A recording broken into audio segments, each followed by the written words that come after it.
Hello everybody, this is Lila in Hawaii. I've been making tassels, sort of lavish tassels, for this cushion I just made. The cushion has a lot of quilting on it, a lot of gold running stitches, and each corner has a tassel. And I wanted a sort of a lavish tassel. Did not have any that matched, so I chose some threads and made my own, and it needed four tassels, one for each corner. So I'll show you how I do it. Lots of ways to do it, of course. And I have kind of different formulas. I often work with 50 wraps. Sometimes I work with 80 wraps. Those are sort of my standards. So anyhow, the first thing I do is I get a nice piece of cardboard, and just to give you an idea of how much it is, 5 by 4.5, and I wrapped it on the 4.5 side. So I start off, this is the way I start. I make a little split. Actually, I'm going to show you that side. There's a little split in the cardboard, and I put that in there. And this is going to be a two-toned tassel. So I'm going to go 1, 2, 3. I'm going to drop this on the floor. 4, 5, 6, 8,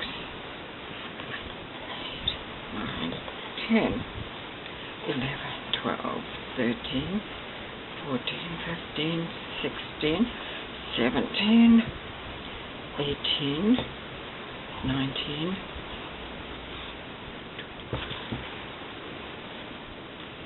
22. You don't want to hear me counting. Anyway, what I'm doing is 25. So that's 25 wraps, and when I get there, I pull that back through there, and I'm cutting that off. Now, the second color, I'm going to do 15 wraps, and on this one, it was the red. On this one, it's sort of a coppery color. So I put it back through that split, and I'm going to do on top of that two, oh no, don't go around there.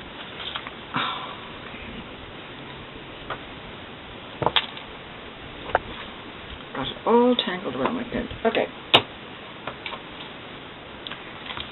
So that's starting again because I got it all tangled up. Okay. So 1, 2, 3, 4, 5, 6, 7, 11, 12. I'm doing 15 of this color. 15, and I pull it back through there, and that's the end of that color.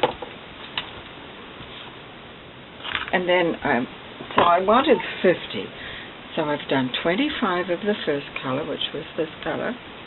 I've done 15 of the next color, which is the metallic, and now I've got to, in order to complete the 50, I have to do 10 more. My math's right. So here we go again. You can either just hold it with your finger at this point or put it through there. 8, 9. This is not the same material. I use some chainette and cotton for these lavish tassels. Okay, so now I'm finished with wrapping. So the next thing is to tie it, and I take another piece of this and I put it through just somewhere near the top.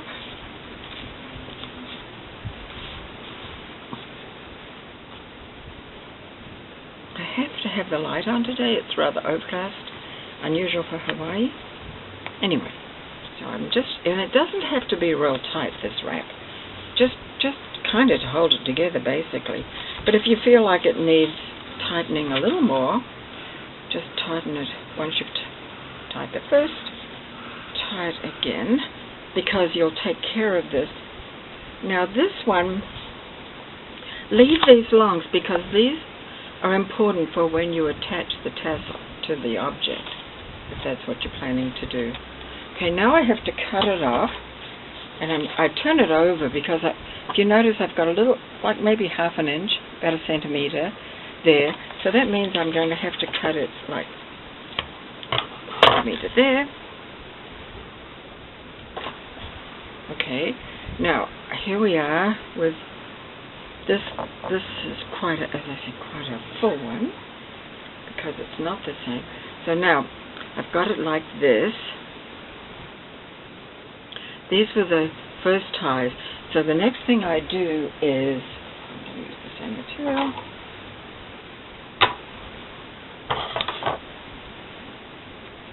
I hold this and I pull it down pretty tight like that, and I wrap it around and around and around and around and around quite a few times.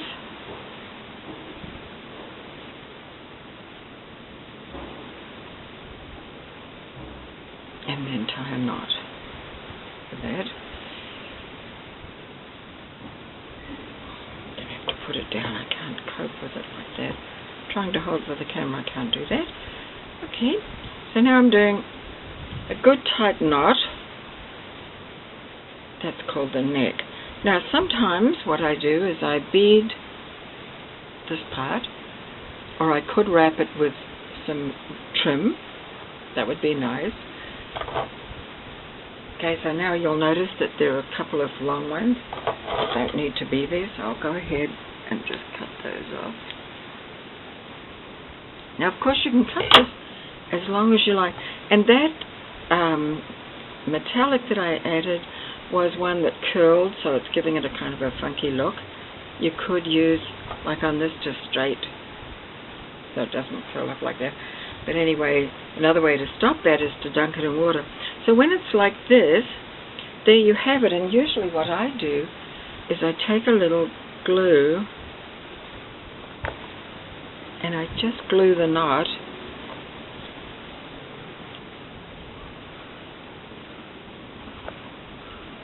Kind of glue the knot just a bit, and I push it in there, push it into the knot like you do macrame, how you often finish off the knots. And you see at the top, you can also, now another idea for the top.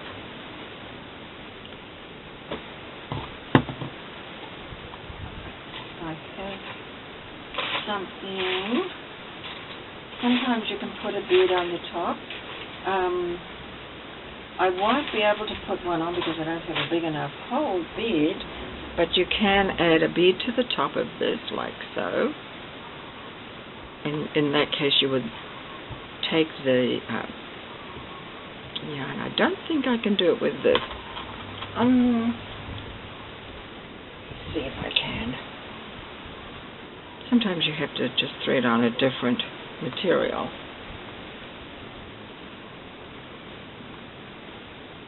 Aha. So I got that through. Now I just got it through one strand. You see that?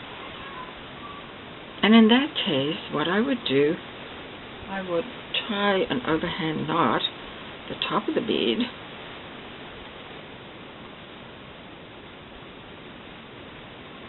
Push it down pretty firmly. And again, put a little drop of glue there. And then, of course, I've still got this one. Remember, I had two. So for that, probably what I would do is I'll go and just finish that off by one more turn.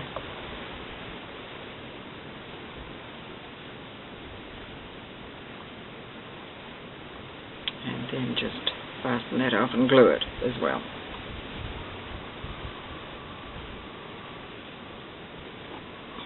There we go. So this is good. I'm going to cut that off pretty short. It's in the way.